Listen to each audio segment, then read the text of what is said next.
오늘 말씀 제목이 성경이 신앙의 중심이 되게 하라라는 제목이에요.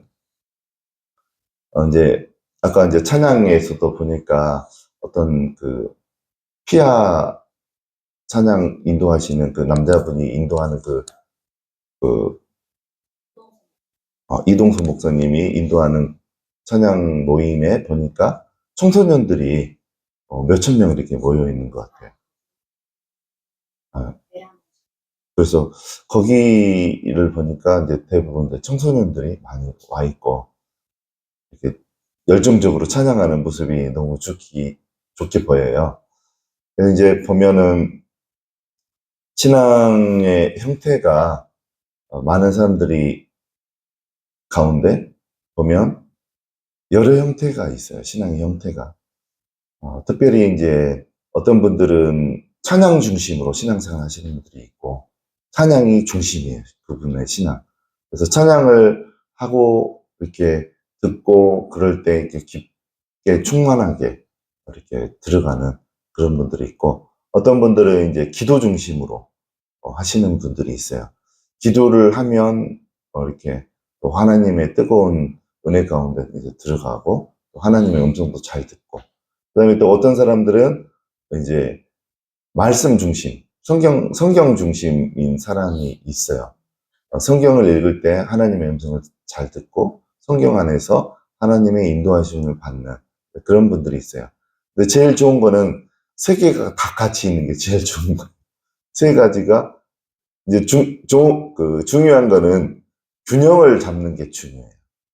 균형을 잡는 거.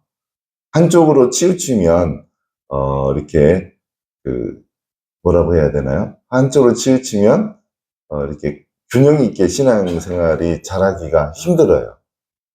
예를 들면 세 가지 어떤 신앙의 중요한 요소 중에 말씀만 있고 나머지 두 개가 없으면 그분은 머리만 커지게 돼요.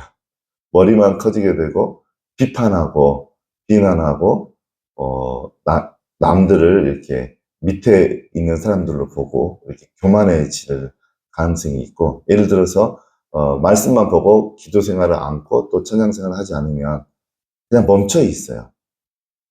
이렇게 더 발전이 없고 앞으로 나아갈 수가 없어요. 어떻게 보면 이제 자동차를 보면 자동차가 굴러가는 데 있어서 뭐가 필요합니까? 자동차가 굴러가는 데 있어서 뭐가 반드시 필요합니까? 기름이 필요하잖아요. 기름이 없으면 자동차만 있으면 아무 필요가 없잖아요. 어떻게 보면 성경 말씀 중심으로 이렇게 신앙생활을 하는 거는 자동차의 구조를 자동차라고 볼 수 있고 가게 하는 것은 기도 생활이에요. 기도 생활을 할 때 본격적으로 가고 목적하는 바에까지 도달할 수가 있는 거죠. 그러니까 말씀 중심인데 기도 생활이 빠져 있으면 그 사람에게는 아무 일도 안 일어나요. 그냥 주변의 사람들 힘들게만 하는 거죠. 이제 예를 들어서 반대로 또 이야기할게요. 기도 생활을 열심히 하는데 말씀 중심이 아니다. 그러면 큰일 날 수가 있어요. 예를 들어서 이제 저희가 아는 분인데 사모님이신데 이제 분당에서 개척교회를 이제 시작을 하셨어요. 오랜만에 이제 연락이 왔죠. 한 10년 만에 제가 말씀 묵상하는 방법을 가르쳐 드리고 또 그렇게 잘할 줄을 알고 있었는데 그 사모님 경우에는 기도 중심이었어요. 신앙생활이. 기도 중심인데 온몸이 아프다고 저한테 기도 받을 수 있냐라고 연락이 왔어요. 작년 2월 달쯤에 왔어요. 그래서 오시라고. 그래서 오실 때 이제 누가 오게 되면 이제 저희는 기도를 해요. 아내하고. 하나님, 이분이 온몸이 아프다 그러는데, 그리고, 또 저한테 오기 전에 본인이, 최근에 있었던 일들, 하나님으로부터 예언을 받은 말씀들을, 오두로 이렇게 작업을 해서 저한테 이메일로 보냈어요. 그래서 이제 읽어봤어요. 읽어보는데, 뭔가 좀 이상한 거예요. 뭐냐면, 이제 교회 개척을 했으면, 교회에서 이제 성도들을 양육하고 또 전도하고 그러셔야 되는데, 그 예언의 말씀이, 하나님이 주신 예언의 말씀이 건물만 교회가 아니다. 그건 맞는 말이죠. 너가 땅을 발로 밟는 땅, 거기도 교회고, 특별히 주일날 건물 안에서 그 예배 드린 것을 하나님이 그것만 기뻐하는 게 아니고, 너가 땅을 밟는 모든 것이 교회고, 그렇다는 말씀을 했고, 또 이제 꿈을 꾸셨나 봐요. 그 사모님이 꿈을 꾸셨는데, 꿈속에서 남편이 목사님이잖아요. 목사님인데, 군인들은 보통 분대장이나 소대장, 중대장은 여기 견장을 차거든요. 연두색 견장. 근데 꿈속에서 예수님이 남편의 어깨에 있는 견장을 이렇게 빼더래요. 그래서 오는 음성이 이제 목회를 그만두고 그 다음에 차를 사서 물건 배달하는 일을 시작하고, 배달을 하면서 그 차가 밟는 땅은 다 교회다. 그러니까 이 땅을 우리나라 전국 방방을 돌아다니면서 거룩하게 만들어라. 그래서 이제 주일날도 배달하러 다니면서 차 위에서 예배를 드리고 그렇게 하라고 했다는 거예요. 그래서 그걸 저한테 메일로 보냈어요. 좀 이상해요. 하나님은 성경에 하나님의 부르심에는 후회하심이 없다 그랬잖아요. 특별히 목회자로 부르셨으면 하나님은 후회하심이 없으세요. 목회자로 부르셨으면 끝까지 가는 거예요, 목회자로. 중간에 하나님이 목회자로 부르셨는데 이제 목회 그만하고 일반적인 일을 해라, 그러지 않으시거든. 하나님의 속성은 그거부터, 하나님의 속성부터 성경하고 이게 반대되는. 그래서 이제 오셨어요. 사모님이 성경 중심으로 신앙생활을 했다라고 하면 분별을 했을 건데, 꿈을 꾸게 하고 그런 이제 목회를 그만두라고 하고 그렇게 하셨던 분이 예수님이라고 믿고 있는 거예요. 본인은 하나님이라고. 근데 아니었어요. 왜 그러냐면 오기 전날 기도를 했어요. 하나님이 이런 예언의 말씀을 받았다고 하는데 하나님이 하셨어요? 하니까 하나님 한 적이 없대요. 악한 영이 있대요. 그래서 악한 영이 두 존재가 있는 것을 하나님 보여주셨어요. 기도할 때. 그래서 이제 누라고 부르시고 그 다음날 오셨어요. 바로 이제 배에다 손 얹고 내가 봤던 악한 영을 향해서 정체를 드러내고 말을 해보라 그랬어요. 그랬더니 그 사모님이 딸 26살 먹은 전도사예요. 전도사랑 같이 왔어요. 딸은 여기 앞에 앉아있고 사모님은 여기 누워있고 기도를 하는데 악한 영이 이제 나타났어요. 드러났어요. 그러면서 이제 하는 말이, 내가 교회를 문 닫게 했고 남편을, 목사님을 죽이려고 했다라는 말을 하면서 진짜 죽을 뻔했어요. 물건 배달하다가 H빔이 위에서 떨어졌는데 안 피했으면 그냥 그 자리에서 즉사를 했을 거예요. 피하면서 오른쪽 다리를 H빔이 쳐가지고 으스러졌어요, 완전히. 지금 그래서 장애인이 되셔가지고 이제 배달 일을 아직도 하고 계셔요. 그래서 이제 기도를 하는데 악한 영이 다 그렇게 했다는 거예요. 예언도 줬다는 거예요. 예언. 그러니까 악한 영이 준 거예요. 성령님이 준 게 아니에요. 그래서 이제 신앙생활이 균형을 이루어야 돼요. 말씀과 기도와 찬양이 균형 있게 돼야 돼요. 그러니까 기도로만 나아가 버리면 악한 영들도 말을 하거든요. 그러면 분별이 안 되는 거예요. 내가 말씀이 없으면 말씀 가운데 하나님의 속성을 알 수 있거든요. 말씀 가운데. 그러면 들리는 게 다 하나님만 말씀하시는 게 아니에요. 하나님만. 특별히 이제 정신분열에 있는 분들은 잘 들어요. 영의 소리를 잘 들어요. 근데 대부분 성령의 소리를 듣는 게 아니고 악한 영의 소리를 다 들어요. 정신분열에 있는 사람. 그래서 내가 아무리 그거는 하나님이 말씀하시는 게 아니니까 무시하십시오. 성경 읽으십시오. 그래도 안 받아들여요. 만약에 거기에서 귀에 들리는 소리가 성령의 소리가 아니니까 포기하고 말씀만 읽고 그런다라고 하면 치유가 빨리 일어나요. 그런 사람들은.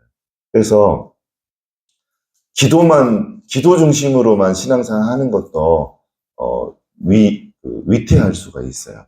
그래서 이 세 가지 영역 중에 제일 근간, 기본, 기초는 말씀이에요.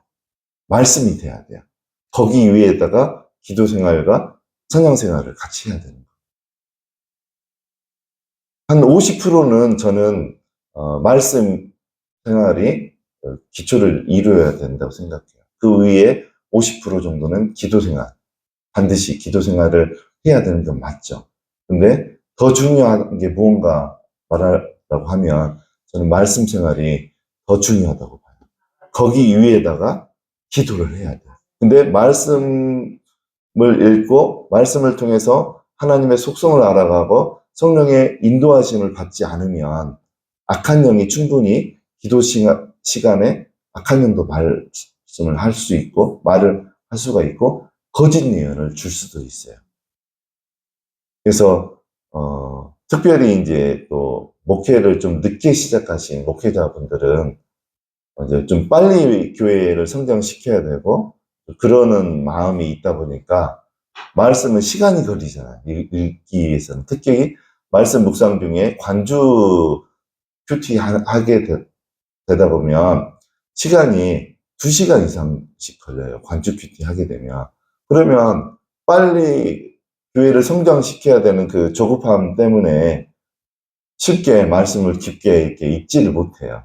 그래서 오히려 기도하면 그래도 능력이 나타나고 그러니까 기도 생활에 이렇게 매달릴 가능성이 높아요. 또 그런 분들이 실제로 많고 그러다 보면 이제 또 많이 부작용이 생기는 거죠. 그래서 오늘 말씀을 통해 우리가 성경이 신앙의 중심이 되게 하라라는 제목으로 제가 말씀을 나누도록 하겠습니다. 12절부터 이제 한번 읽겠습니다.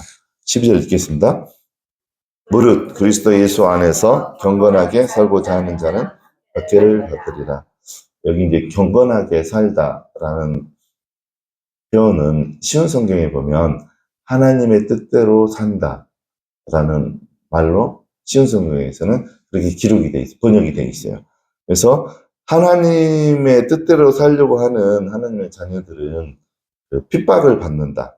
또 다른 성경에서는 고난을 받는다. 우리 개혁기 등에서는 박해를 받는다. 이런 이제 핍박, 고난, 박해.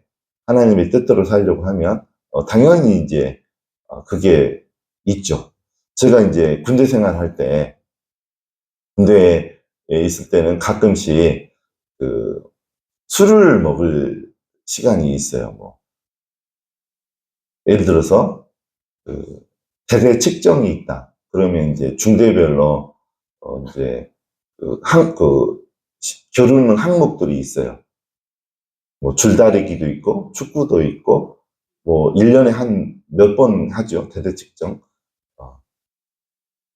그런 것도 있고 뭐 이제 사격 같은 거 있고 이렇게 그 구보 이렇게 완전 군정하고 구보해서 어떤 중대가 먼저 들어왔나 이렇게 종합적으로 평가를 해서 1등 난 중대는 이제 그 대대장 표창이 있고 또 뭐 포상휴가도 있고 그렇죠. 그러면 이제 뭐 예를 들어서 우리 중대가 1등이 나서 포상금도 받고 이렇게 포상휴가도 간 사람도 있고 그러면 이제 반드시 하는 게 돼지를 잡아요. 여러분들도 그렇게 했죠. 돼지를 잡아요. 저희 저희 대대에서도 돼지를 키웠었어요. 초창기에는. 그래서 돼지를 잡아요. 아니면 바깥에서 사온다든가. 그러면 이제 돼지 뭐 이렇게 수육해서 먹으면 반드시 이제 술이, 그때는 이제 허용이 돼요. 그때는. 술을 마시면 이제 제가 예를 들어서 신참이었을 때 왕보들이 이제 제대 얼마 안 남은 왕보들이 술을 권해요. 그럼 나는 이제 이야기하죠. 저는 교회를 다니고 하나님을 믿기 때문에 술을 안 먹습니다. 성경에서도 먹지 마라고 그랬으니까. 그 잠언서에 보면 술을 마시는 거는 내 속에 독사를 들이붓는 거라고 그랬어요. 잠언서에 보면. 그래서 술을 먹으면 안 되는 거예요, 술은. 취하지 않도록만 먹으면 된다라고 하는데, 잠언서에서는 술을 먹으면 독사를 내 속에 들이붓는 거라고 그랬어요. 그래서 술은 먹으면 안 되는 거예요. 그래서 저는 이제 그걸 알고 있었기 때문에, 저는 이제 하나님을 믿기 때문에 술을 안 먹습니다. 그러니까는 이제 어쭈 이거 봐 하면서 왕고가 이제 그 충정봉이라고 있어요, 혹시? 저는 이제 전방에 있지 않았고 해안대에 있다 보니까 주로 하는 게 충정훈련이에요. 예를 들어서 그 옛날에 광주 민주화 운동 그런 거 벌어졌잖아요. 그때 이제 그 군인들이 출동을 했잖아요. 그때 이제 데모 진압을 대비해서 후방에 있는 이제 군인들은 주로 일과가 충정훈련하는 거, 데모 진압하는 훈련. 그래서 이제 충정봉이 있어요, 항상. 박달나무로 만들었죠. 그걸로 이제 우리가 초창기에 많이 구타도 당하고, 그게 부러지는 경우, 잘 안 부러지는데, 부러질 정도로 맞기도 하고, 그랬어요. 그래서 술 안 먹는다 그러니까, 충정봉으로 이제 그 군화 신은 상태로, 그 군화를 벗고 맞으면 이제 그 발뒤꿈치가 다 깨지죠. 으스러지죠. 그러니까 군화 신은 상태로 이제 때리는 거죠. 이래도 안 먹어? 하면서 이제 웃으면서 막 때리는 거예요. 희롱을 하면서 너 먹을 거야, 안 먹을 거야? 고참이 먹으라는데 먹어야 될 거 아니냐 하면서 그래도 난 안 먹는다고 이제 그렇게 했어요. 그리고 이제 또 이제 제가 제대를 하고 직장 다닐 때도 회식할 일이 많잖아요. 특히 그 직원 다른 부서로 이동을 하게 되면 가는 사람, 오는 사람 이렇게 한꺼번에 회식을 하면 보통 이제 공기업은 뭐 공무원들도 마찬가지지만 1차는 저녁 식사를 하고 2차는 호프집 가고 3차는 한국관 가고 이제 보통 그렇게 하거든요. 4차도 있어요. 4차도 있고 그러는데 보통 이제 2차 호프집 가면 또 이제 제가 말 다닐 때 또 술을 보내요. 또 소장님은 우리 부서에서 제일 높은 분이거든요. 그분한테 술 이게 먹는 것도 쉽지가 않는데 술을 보내요, 그분이. 그럼 소장님 저 술 안 먹습니다. 저 교회 다녀서 안 먹습니다. 그러면 이제 또 흘겨봐요. 위아래로 흘겨봐. 너 잘 되는지 보겠다. 뭐 그런 말을 하고 그랬어요. 그래서 신앙인이 군대 생활을 이렇게 하나님 말씀대로 또 직장에서 하나님 말씀대로 하는 게 쉽지가 않아요. 그리고 내가 또 어떤 우리 그 위에 상사는 교회 다니지를 알고 있어요. 그분은 소장님이 술 따라주면 넙죽 받아먹어요. 그런 분들이 너무 많아요. 근데 저는 이게 FM대로 살았어요. 성경 말씀대로. 그래서 술 마시지 않고 이렇게 불이익 당하고 그런 거 관여치 않고 그냥 그렇게 신앙생활을 했어요. 그래서 뭐 직장 다닐 때 그렇게 이제 위에 상사들한테 이렇게 사랑을 받고 그런 거는 뭐 많이 없었죠. 제가 저쪽같이 그렇게 살았기 때문에. 그래서 12절에 보면 하나님 말씀대로 경건하게 살려고 하는 사람들은 핍박이 있는 거예요. 사회로부터. 고난이 있는 거예요. 근데 이기시기 바랍니다. 꼭 술 문제뿐만 아니라 하나님 말씀대로 하나님의 뜻대로 살려고 하면 이렇게 부딪혀오는 고난들이 있어요. 근데 하나님이 다 보셔요. 나중에 다 갚아주셔요. 그래서 그 말씀이에요. 12절은. 13절 읽겠습니다. 사람들과 속이는 자들은 더욱 악하여져서 속이기도 하고 속이기도 하나니. 네. 속이는 거가 굉장히 하나님이 좋지 않게 생각하시거든요. 특별히 요한계시록 21장하고 22장을 한번 볼까요? 22장, 요한계시록 22장 14절, 15절만 읽겠습니다. 22장 15절. 개들과 점순가들과 음행하는 자들과 살인하는 자들과 우상 숭배자들과 및 거짓말을 좋아하며 지어내는 자는 다 성 밖에 있습니다. 이제 요한계시록이 22장까지 있는데 거의 뒷부분에 이 말씀이 기록되어 있어요. 개들과 점술과 음행하는 자들, 살인자들, 우상 숭배자들, 거짓말을 좋아하며 지어내는 자들, 말들을 지어내는 자들.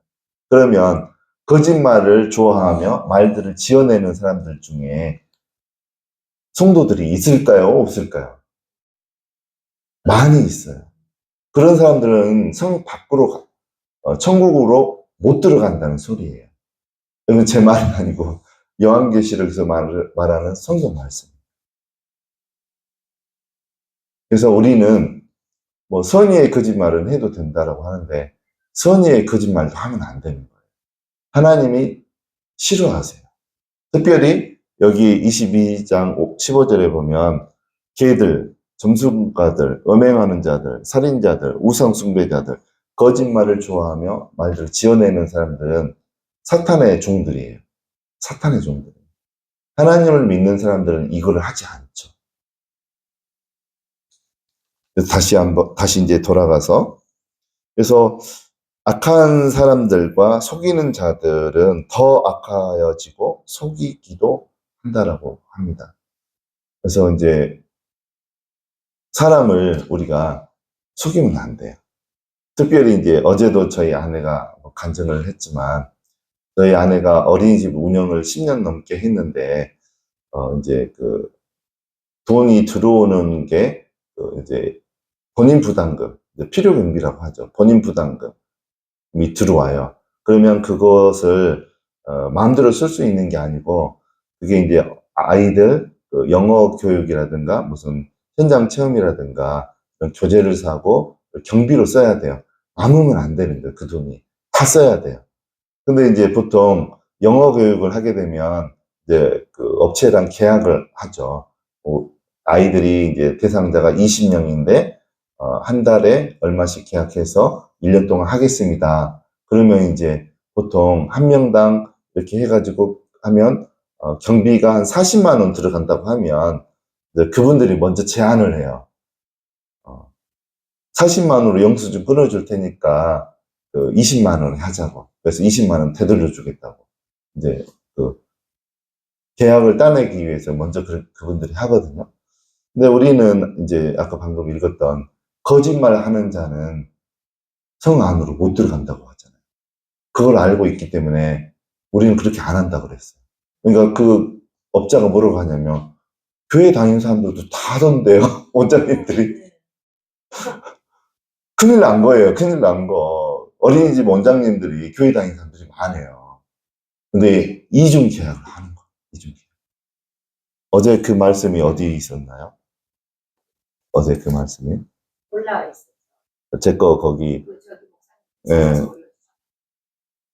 한번 불러줘 보세요. 김영철 목사님이.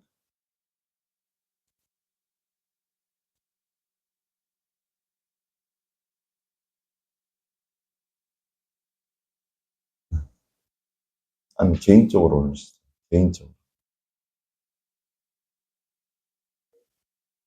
예.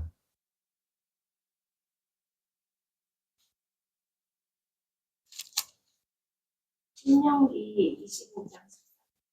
신명기 25장 13절을 한번 보도록 하겠습니다. 여러분들 사업하시는 분들도 이렇게 하셔야 돼요. 안 그러면 큰일 나요. 천국 못 가요. 신명기 25장 13절, 14절, 15절까지 읽겠습니다. 너는 내 주머니에 두 종류의 저울추, 곧 큰 것과 작은 것을 넣지 말 것이며 내 집에 두 종류의 대, 곧 큰 것과 작은 것을 두지 말 것이요 오직 온전하고 공정한 저울추를 두며 온전하고 공정한 되를 둘 것이라. 그리하면 내 하나님 여호와께서 내게 주시는 땅에서 내 날이 길리라. 저희가 그 제안을 듣고 1년 동안 이렇게 한 달에 20만 원씩 남으면 1년이면 한 240이 남잖아요. 그러면 그 돈은 그냥 우리만 눈을 깜짝 감아주면, 우리 둘만 감아주면 우리 돈이 되는 거예요. 다른 원장님도 다 그렇게 한대요, 그 업자가. 그래서 갈등이 안 했겠어요, 저희가. 그래서 이제 기도를 해봤어요. 기도를 하는데, 하나님께서 이제 말씀 묵상과 같이 이제 기도를 했는데, 하나님이 이 말씀을 주셨어요. 그렇게 속이지 않고 하나님 앞에 진실되게 살면 이 땅에서 너희의 날이 길이라. 그 말씀을 주셨어요. 그래서 저희가 업자한테 우리는 그렇게 안 하기로 했습니다. 했어요. 그러니까 그분이 참 유별나다고 다른 원장님들은 다 교회 권사님이고 집사님이고 그러는데 그분들은 다 그렇게 계약을 했는데 이중 계약을 하는 거죠. 근데 우리는 그렇게 안 한다고 했어요. 근데 그 이후로 얼마 있다가 무슨 그 어린이집에서 사건이 지도 점검이 있었는데 무슨 사건이 있었어요. 그래서 그 보통 이렇게 무슨 사건이 터지면 몇 개만 그 지도 점검을 하는데 그때는 다 그 각각의 어린이집 다 전수조사를 해버렸어요. 재정 상태, 이중 계약을 하지 않았나. 그래가지고 다 들켰어요. 그래가지고 행정조치 당했어요. 그 다른 원장님들은. 근데 우리는 마음이 평안했어요. 그 지도점검 나온다고 할 때 다른 원장님들은 이제 속이 이제 죽을 맛이죠. 그렇게 이중장부를 만들어서 그렇게 한계가 있으니까. 그래서 여러분들 사업하실 때, 살아가실 때 이중장부 만들면 안 돼요. 하나님이 싫어하세요. 그거를 거짓말이라고 보세요, 하나님은. 남을 속이는 거예요. 하나님을 속이는 거고. 그러면 천국에 못 들어갑니다. 하나님 말씀에 의해서. 그래서 우리는 그거 또한 조심해야 됩니다.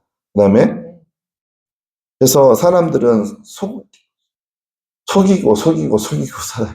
그래서 부인 모르게 다른 주머니 참으면 안 돼요. 남편 모르게 비상금 참은 만들어 놓으면 조성해 놓으면 안 돼요. 안 돼요. 그거 속이는 거. 부부끼리로도 속이는 거 하나님은 안 기뻐하세요. 지금 그러신 분은 빨리 오늘 가서 고백하십시오. 다 까세요. 그 사람들은 속여요. 속이는 사람들을 하나님은 악한 사람이라고. 속이면 안 되는 거. 그리고 이제 14절 읽겠습니다. 그러나 너는 배우고 지난 일에 구하라. 내가 어디에서 알며 네. 그 다음에 15절. 또 어디서부터 성경을 알았나니 성경은 능히 너희로 하여금 그리스도 예수 안에 있는 믿음으로 말미암아 구원에 이르는 지혜가 있게 하느니라. 아멘. 그 성경은 구원에 이르는 지혜가 있게 하느니라 이제 그렇게 돼 있어요.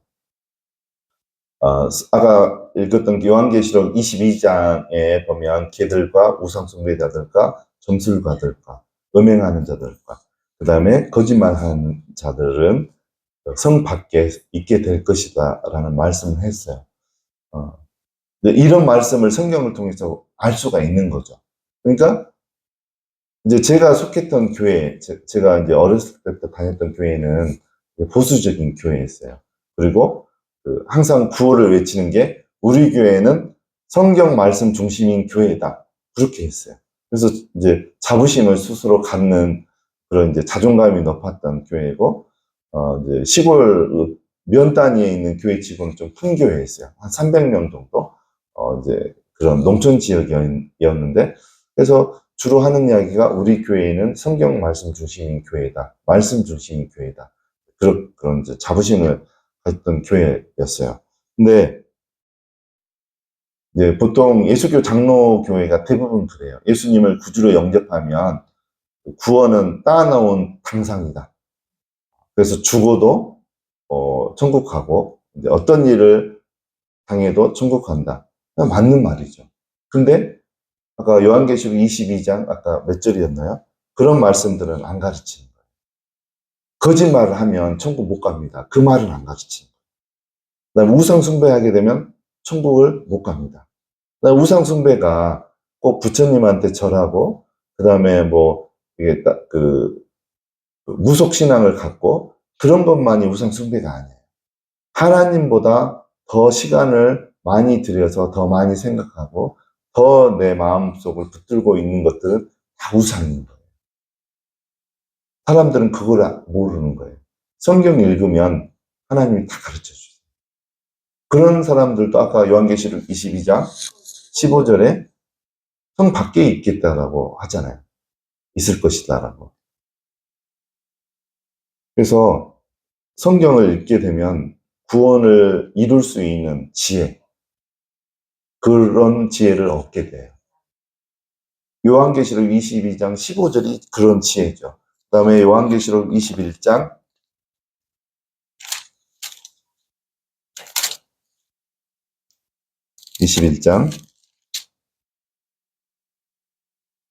27절 또 읽겠습니다. 무엇이든지 속된 것이나 가증한 일 또는 거짓말하는 자는 결코 우리로 들어가지 못하되 오직 어린 양의 생명책에 기록된 자들만 들어가리라. 예. 여기 보면 생명책에 기록된 자만 들어간다고 돼 있어요. 근데 이제 생명책에 기록되는 것은 언제 기록이 되냐면 예수님을 구주로 영접할 때 생명책에 내 이름이 올라가요. 기록이 돼요. 그러면 이 생명책에서 이름이 올라가면 그냥 우리가 예수님 앞에 갈 때까지 그냥 유지가 되는가? 여러분 어떻게 생각해요? 근데 예수교 장로교에서는 한 번 생명책에 이름이 올라가면 그냥 끝까지 간다라고 가르쳐요. 근데 성경에서는 그렇게 안 가르쳐요. 출애굽기 32장 33절을 보겠습니다.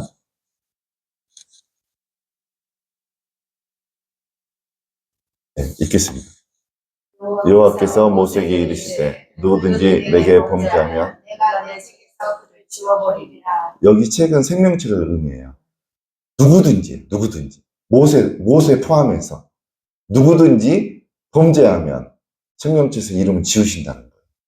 그리고 요한계시록도 그렇고 요한계시록에도 생명책에서 이름이 지워진다라는 표현이 또 있어요. 요한계시록만 그게 있는 게 아니에요. 출애굽기 방금 여기에도 있고 또 다른 성경에도 많이 있어요. 이름이 생명책에서 지워진다고 하는 표현이 범죄할 때. 그런 이제 우리는 구원을 받아야 돼요. 한 번 교회를 다니기 시작한 이상 구원을 다 받으셔야 돼요. 근데 성경을 읽으면 구원에 이르는데 필요한 지혜들, 방법들을 다 성경이 공급해 준다는 거예요. 그래서 우리는 성경을 근거로 해서 신앙생활을 해야 되는 겁니다. 그 다음에 이제 16절 읽겠습니다. 온 본문 디모데후서 3장 16절 16절 모든 성경은 하나님의 감동으로 된 것으로 교훈과 책망과 바르게 함과 의로하게 하리니. 저는 이제 어렸을 때부터 5살 때부터 교회를 다녔는데 다행히 그래도 보수적인 신앙 생활을 하는 교단이었어요. 그래서 이제 말로 우리 교회는 말씀 중심인 교회다라고 했고 제가 이제 고등학교 졸업할 때쯤에 그 교회 목사님한테 하나님을 만나려고 하면 어떻게 해야 됩니까? 질문을 했을 때 말씀을 통해서 만날 수 있다라고 했어요. 그 목사님이. 그래서 이제 제가 대학생 1학년 때부터 그냥 말씀을 읽기 시작했어요. 그냥 어떻게 이제 구체적으로 어떻게 읽어야 될지에 대해서도 목사님이 이야기해 주지 않았어요. 그냥 말씀을 읽기 시작했는데 말씀이 좀 어렵잖아요. 처음에 읽기에는. 그래서 신앙서적을 좀 읽었어요.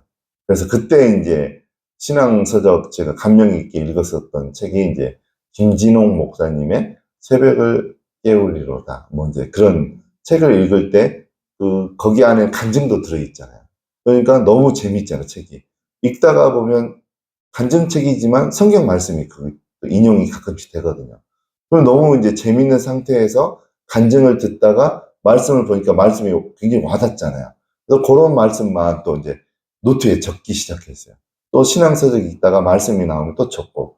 그 말씀은 내가 혼자 읽는 말씀보다는 좀 더 쉽게 이해가 됐어요. 간증이 있었기 때문에. 그래서 그렇게 읽다가, 신앙서적이 읽다가 이렇게 노트에 적고, 그렇게 하다가 어느 정도 되니까 그냥 말씀이 혼자 읽어질 수 있는 수준이 돼가지고 쭉 이제, 큐티 방식으로 누가 가르쳐 준 건 아니에요. 읽다 보니까 내가 한 4가지 형태로 말씀 묵상을 하고 있더라고요. 한 10년 뒤쯤에 내가 하는 거를 살펴보니까. 그래서 이제 제가 한 4가지 형태로 말씀 묵상을 하는 것을 이제 사람들에게 권하기도 하고, 또 신대원 가서 이제 전도사님들한테 가르쳐 주기도 하고, 네, 그렇게 했죠.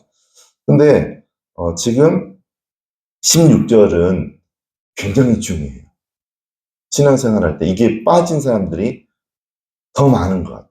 교회 다니는 사람들 가운데 16절 이 내용이 빠져 있는 상태에서 신앙생활을 하는 사람들이 많이 있어요. 그러면 16절 이 내용이 빠져버리면 17절에 나오는 이것이 이루어지지가 않아요. 17절 먼저 읽겠습니다.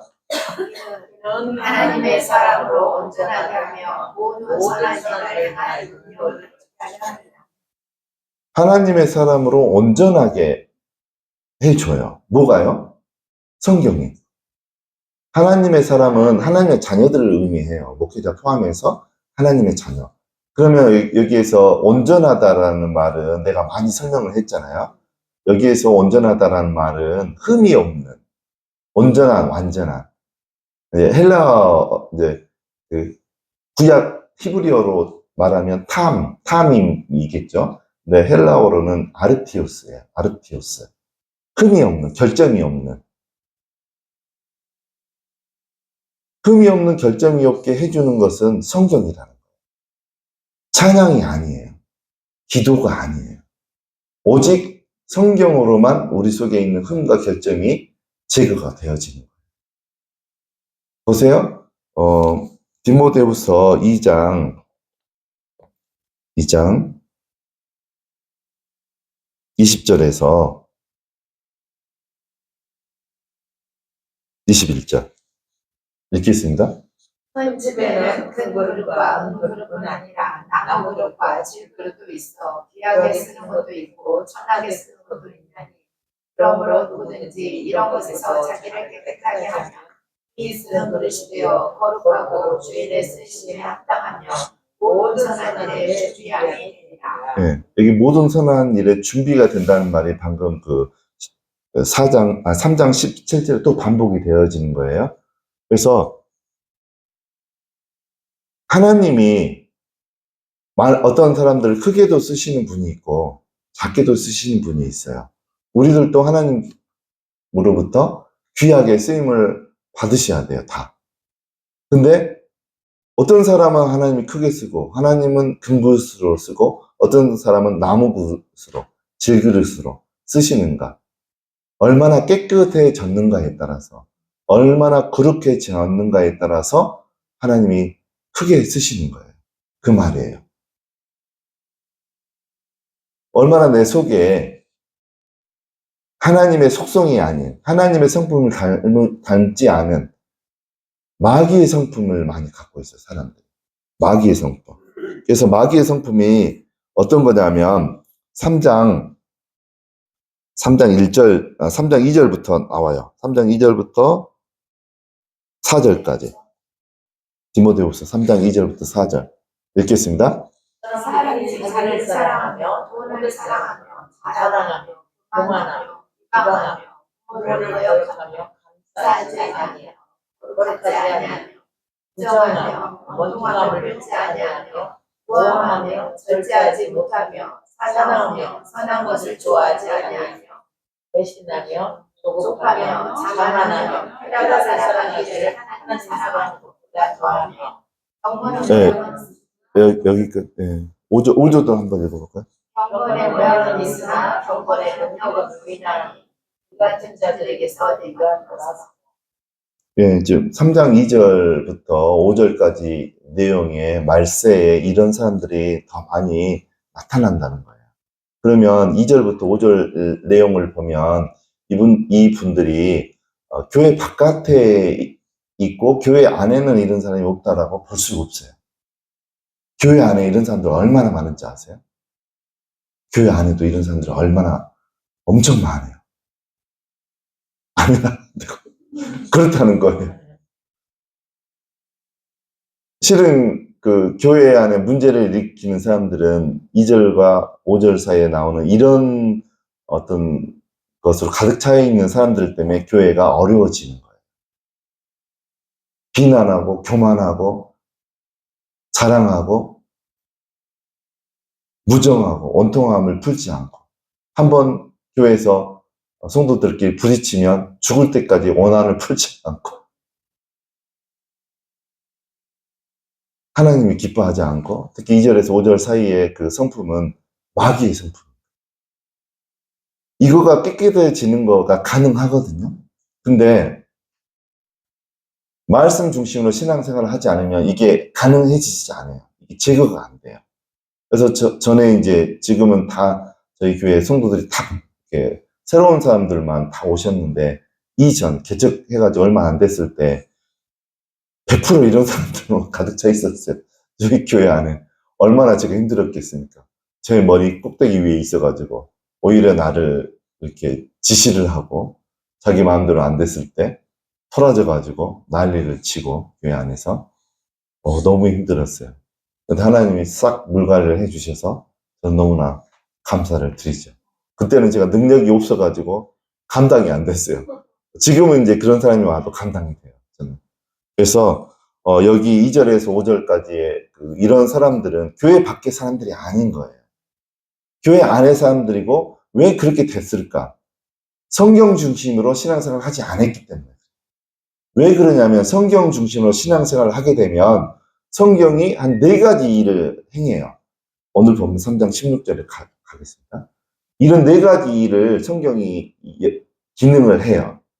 근데 성경 중심으로 신앙생활을 하지 않으면 그냥 이런 마귀의 속성, 마귀의 성품이 그냥 사람을, 이게 마귀가 하는 일이 뭐라 그랬어요?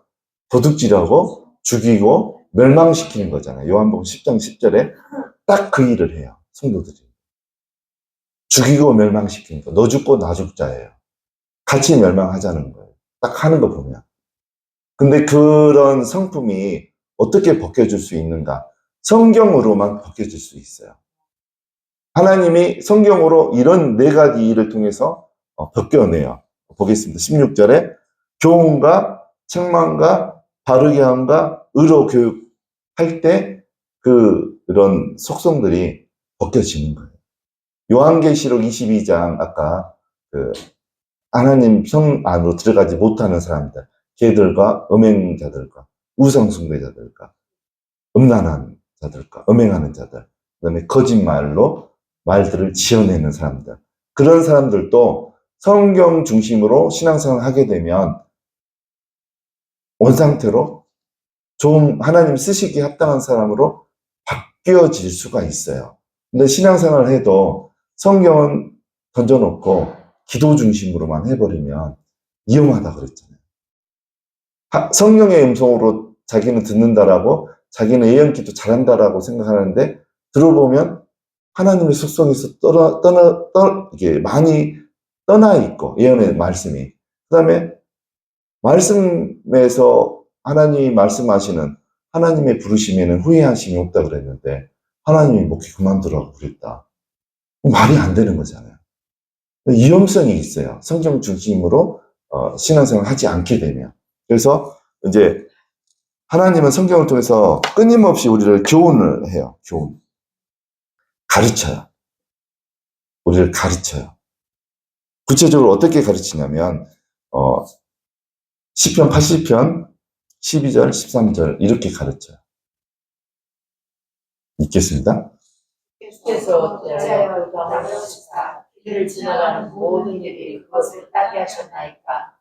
속에 돼지들이 상해하며 들들이 놀라다. 저는 이 말씀을 예전에는 몰랐었어요. 근데 제가 다녔던 교회에서 자꾸 사람들이 죽어나가는 거예요. 아까운 사람들이.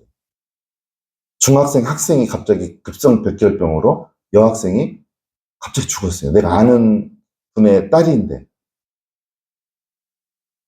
그리고 또 20몇 살 먹은 여자 청년이 갑자기 또 죽어버리고. 또 40대 중반인데 삼성전자 다녔던 이용구원에서 다녔던 그분이 또 갑자기 교통사고로 죽어버려요. 그 다음에 행정고시 패스해가지고 과천에서 근무하고 있는 고위 공무원이죠. 그분도 내가 아는 분이에요. 내가 다녔던 교회. 갑자기 또 신장이 안 좋아가지고 중국에 사형수들 그 신장 이식 받으려고 기다리고 있다가 갑자기 중국에서 죽어버리고. 그래서 도대체 왜 그런가?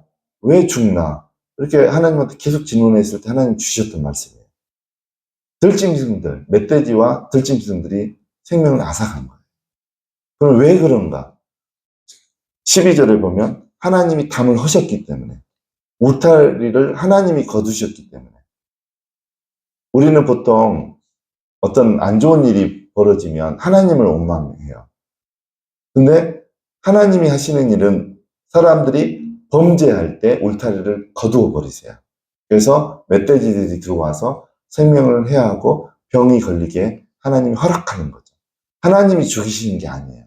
사람들이 범죄할 때 하나님이 담을 허신다는 것을 알게 됐어요. 그래서 사람들이 범죄하게 되면 이런 일이 있구나. 그래서 범죄하면 안 되는구나. 저는 그걸 알게 됐어요.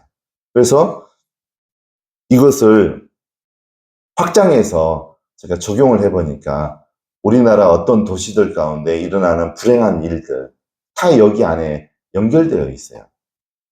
분명히 어떤 도시 안에 사람들이 뭐 200 몇 명이 하루아침에 죽는다든가 100 몇 명이 죽는다든가 대구가 그랬었어요. 대구.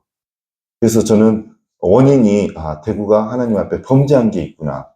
그걸 인지가 됐죠. 그래서 가서 보고 가기 전에 기도할 때 하나님이 알게 해주신 죄가 있었어요.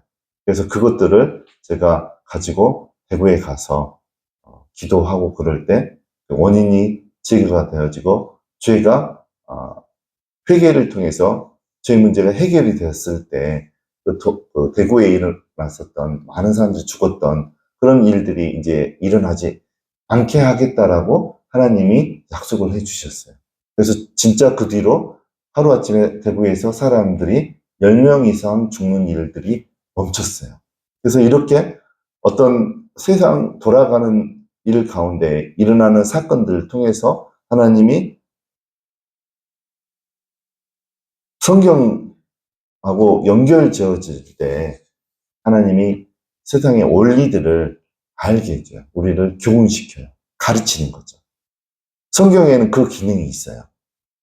그 다음에 두 번째 기능이 뭐가 있습니까? 책망. 이 책망 부분이 잊지 않고 신앙생활 하는 사람들이 너무 많아요.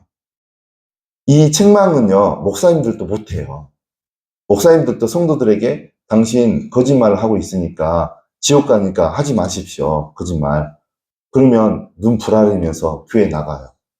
목사님들도 못해요. 책망 잘. 요즘 시대에는. 그게 안 돼. 요즘에는 성도들의 그 파워가 더 커진 교회들이 많아요. 특히 위임받아서 목회하시는 목사님들은 함부로 설교 시간에 성도들의 죄를 지적하지 못해요. 근데 원래 하는 게 맞죠, 목회자가. 이 책망은요, 성령님만 할 수 있어요. 성경을 통해서. 제가 이제 하남에서 전도사로 할 때 한 11시 예배 끝나고 이렇게 한 권사님을 봤는데 성령님께서 감동을 주셨어요. 저 권사님이 지금 11시 예배 드렸는데 하나님 안 기뻐한다. 그러시는 거예요. 그러면서 예배 드리면서 호프집 갈 생각을 하고 있다는 거예요. 친구 누구 만나서 호프집 간다. 어디를 갈까? 그 생각하고 있었다는 거예요. 그래서 제가 권사님 불렀어요. 권사님, 지금 11시 예배 드렸는데 하나님이 권사님 예배 하나도 안 받으셨다고 합니다. 왜 예배 시간에 호프집 갈 생각하십니까? 깜짝 놀라는 거죠. 본인 누구한테 말한 것도 아니고. 그래서 저 좀 만나십시오 하고, 권사님, 방언기도 하십니까? 그러니까 못 하신대. 방언기도 못 하시니까 신앙이 안 들어가는 거죠. 하면서 제가 방언기도 받게 하고, 말씀 묵상하게 했어요. 그리고 난 다음에 불이 붙어가지고 이분이 날마다 새벽 기도를 2시간, 3시간 하고, 날마다 말씀 묵상하면서 하나님 음성 들으니까 담임 목사님 강제로 시켰어요. 그런데 결국은 그렇게 된 계기가 저 예언 기도 때문에 그렇게 된 것을 알고 제가 쫓겨났어요, 그 교회에서. 왜 청년부 맡겨놨는데 어른을 손 댔냐는 거예요. 그래가지고 그 교회에서 8개월 만에 나왔어요. 이제 그렇게 책망하는 게 그 후환이 따라요. 그 성령을 통해서 책망한 거잖아요. 근데 이제 그렇게 제가 8개월 만에 이제 책망함이 있어요. 그리고 제가 이제 청년 때는 혈기가 왕성하잖아요. 그래서 이제 생각으로, 성적으로 범죄하는 게 있어요. 특히 형제들은. 저 안에도 있었어요. 그런데 회개했다가 또, 제가 이야기했잖아요. 구체적으로. 제가 결혼하기 전에 친구 집에 4년을 얹혀 살았는데, 고향 친구 집에 또 삼총사가 있어요. 저희는. 저랑 2명이 더 있어요. 삼총사가. 토요일만 되면 뭉쳐요. 오는데 이제 한 명이 집이 수요일인데 올 때 그냥 오는 게 아니고 음란 비디오를 7개씩 갖고 와요. 그러면 이제 나는 이제 앞에서 텔레비 이쪽에 비켜서 책상에서 말씀 묵상을 하고 있는데 옆에서 막 신음소리가 막 나는 거예요. 비디오 틀어놨으니까. 그러면 이제 또 어느샌가 같이 보다가 또 보고 나서 이제 하나님 앞에 회개 기도하고 또 토요일만 되면 또 7개씩 또 빌려오면 또 보고 그래가지고 제가 너무나 이게 번뇌를 했어요. 너무 이렇게 죄를 회개했다가 또 범죄하고 회개했다가 또 안 봐야 되는데 또 보게 되고 그래서 이제 그러고 있는데 하나님께서 저에게 책망의 말씀을 주셨어요. 정신이 바짝 나는 번뜩 끼는 말씀을 주셨는데 제가 그 말씀을 듣고 돌이켰어요. 출애굽기 32장 33절 말씀이었어요. 보겠습니다. 읽겠습니다.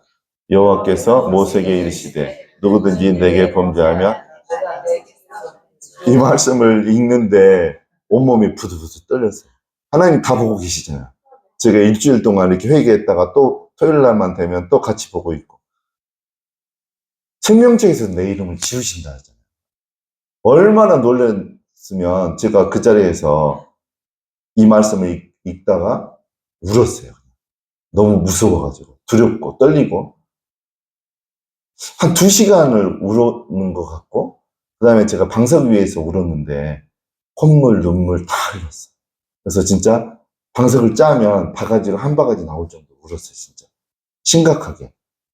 저희 아버님이 돌아가실 때도 저는 좀 눈물을 흘렸는데 그 정도로 안 울었어요. 청년 때 제가 저 말씀을 받고 울었어요. 이런 시간이 없으면요 우리 다 망해요. 바르게 될 수가 없어요. 하나님의 말씀을 통해서 책망을 받으셔야 돼요. 책망을 많이 받으셔야 돼요. 많이 받는 만큼 우리 속에 죄나 점이나 흠이 깨끗하게 되어지는 거예요. 하나님이 쓰시기에 합당한 사람으로 되어지는 거예요. 근데 제가 그랬잖아요. 목사님을 통해서 책망함이 요즘 시대는 일어나지 않아요. 그럴 때가는 목사님 먼저 쫓겨나요. 제가 청년부 전도사 때 하나님에서 그 말씀을 그 권사님한테 했다가 결국 좋은 일이었잖아요. 권사님 변화가 일어나고. 근데 담임 목사님은 그걸 가지고 청년부만 맡겨놨는데 어른을 손댔다고 그래가지고 쫓아냈잖아요, 저를. 그래서 요즘에는 성경 아니고 목사님을 통해서 이 일이 잘 안 일어나요. 그래서 그러면 성경을 읽지 않으면 이 일은 가능하지 않은 거예요. 성도들 사이에. 성도들은 하나님은 분명히 깨끗한 그릇을 쓰신다고 그랬어요. 아까 디모데후서 2장에. 진리예요. 깨끗한 사람만 써요. 그리고 기도 많이 하고 되면 어떤 일이 일어납니까? 능력을 받아요. 기도 많이 하면. 능력을 받으니까 병도 낫고 막 능력이 나타나요. 근데 하나님이 크게 쓸 수가 없어요. 그 안에 결점들이 너무 많으니까. 말씀 중심으로 신앙생활을 하지 않으면 흠들이 제거가 안 돼요. 죄를 제거할 수 있는 것은 성경 말씀만이 할 수 있는 거예요. 그 다음에 그렇게 해서 바르게 만들어요. 바르게 되지 않은 사람을 하나님이 쓸 수 없는 거예요. 그리고 의로 교육한다는 것은, 의라는 것은 쉽게 말하면 하나님의 뜻대로 우리를 교육해요. 그래서 분명히 우리가 신앙생활 할 때 말씀 중심으로 신앙생활을 하는 게 맞아요. 그래서 성경 중심으로, 말씀 중심으로 신앙생활을 하시기 바랍니다. 그렇게 됐을 때 17절이 일어나요. 17절. 다시 한번 읽겠습니다. 이는 하나님의 사랑으로 온전하게 하며 모든 선한 일을 행하는 그래서 결국은 진정한 능력은 성경 말씀으로 이 네 가지 일이 이루어진 사람에게 비로소 능력을 받을 만한 준비가 되게 하는 거예요. 이렇게 능력을 받는 게 더 권장할 만한 능력인 거예요. 그 다음에 하나님의 사람으로 온전하게 해요. 여기에서 온전하다가 아르티오스, 결점이 없는, 흠이 없는 그런 뜻이에요. 그래서 결국은 그런 그 온전한 사람이 되어졌을 때 하나님의 일을 맡기시는 거예요. 그 다음에 성경에 보면 에베소서 4장 12절에 보면 또 온전한 사람이 또 나와요. 12절에.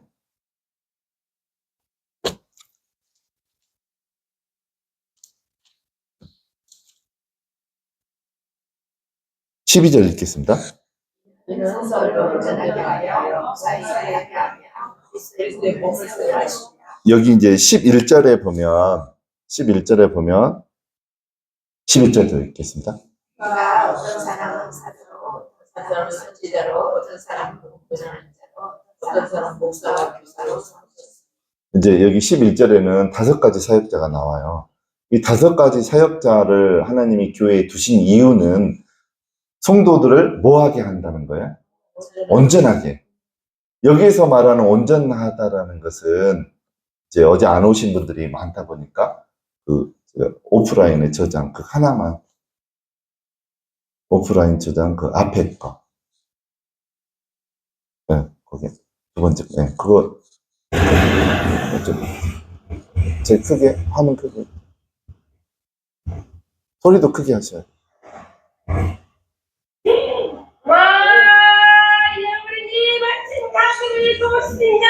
이 오토만이 살고 있는 여기는 한국 같습니다. 여러분은 이 모습을 보면서 스트레스를 확 날려버릴 것입니다. 여러분은 이 멋진 감격을 생방송으로 지금 보고 있습니다. 이런 모습은 어디서든 찾아보지 못했을 것입니다. 여러분. 거기가 숭어예요, 숭어. 크기가 한 50cm에서 60cm 되는 숭어. 한국이나 뉴스가 맞습니다. 말을 잘 들어보세요. 저 여자분이 하는 말을. 소리 치고 날고 치고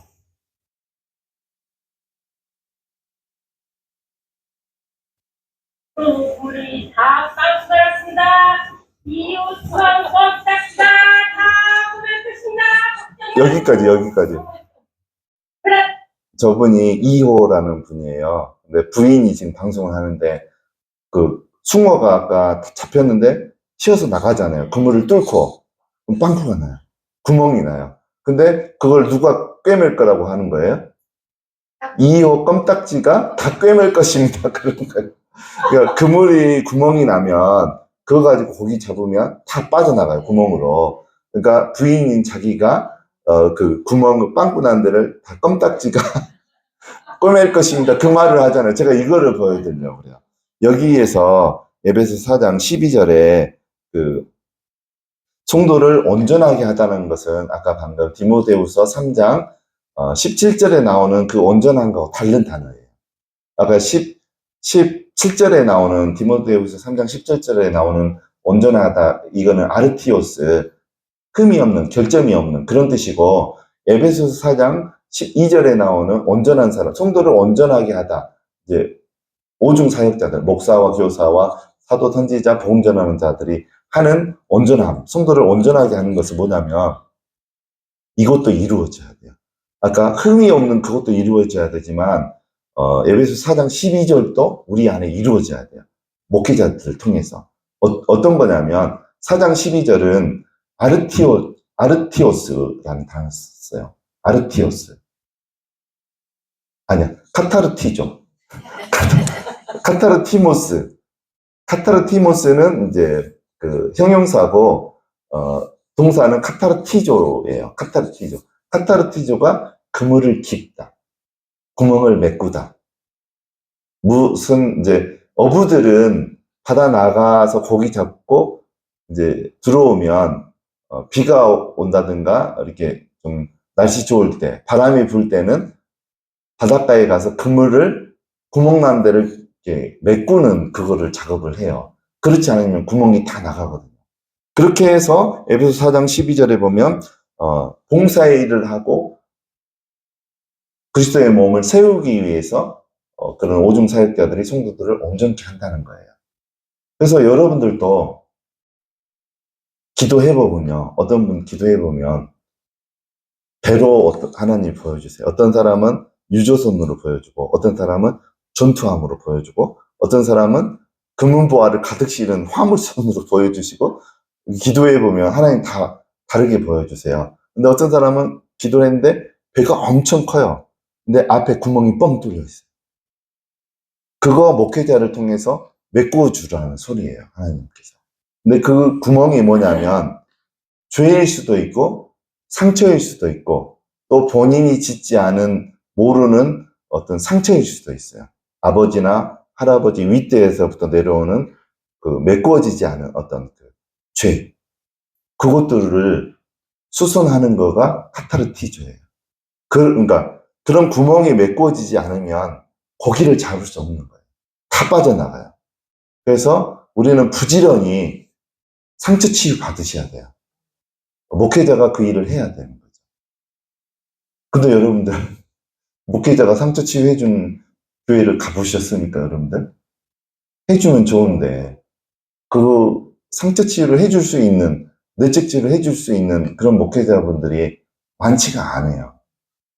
이런 구멍난 부분들을 메꾸어주는 상처 치유해주는 그런 교회가 성경적이고 하나님이 그걸 원하시는 거죠. 그래서 이제 다 끝났지만 온전함이 아까 디모데후서 3장 17절에 나오는 그 온전함, 결점이 없는 그거가 성경을 통해서 가능해지고 또 그 다음에 목회자를 통해서 성도들이 온전해지는 것은 카타르티조가 가능하다는 거예요. 그런 구멍난, 상처난 그런 것들이 목회자를 통해서 이루어져야 되는데 안타까운 것은 그 이제 한국교회뿐만 아니라 세계적으로도 그렇게 하는 목회자들이 많지 않다는 거. 그래서 여러분들은 또 복 받으신 분들입니다. 저희가 그런 과정을 한 10년 이상 공부했기 때문에 여러분들에게는 그 일들을 저희가 할 수가 있어요. 그래서 여러분들은 이제 제가 오늘 말씀 맺겠습니다. 신앙생활을 할 때 분명히 성경 중심으로 신앙생활이 이루어져야 돼요. 아까 그 많은 수많은 청소년들, 저 아이들은 찬양 중심이에요. 근데 저 아이들은 찬양 중심으로 신앙생활을 하다가는 이게 신앙이 하나도 안 자라요. 신앙 중심으로 바꾸어져야 돼요. 거기 위에다가 기도생활과 찬양생활이 위에 얹혀져야 돼요. 그럴 때 쓰러지지 않고 정확하게 하나님이 원하는 그릇이 돼서 하나님께 귀하게 쓰임을 받는 그런 사람이 될 줄로 믿습니다. 그래서 여러분에게도 마지막으로 권하는 것은 성경 중심으로 신앙생활을 하시고 성경을 읽을 때 저 4가지 일들이 여러분 안에 이루어져요. 교훈과 책망과 바르게 함과 의로 교육이 여러분 안에 이루어지기를 주님의 이름으로 축원드립니다.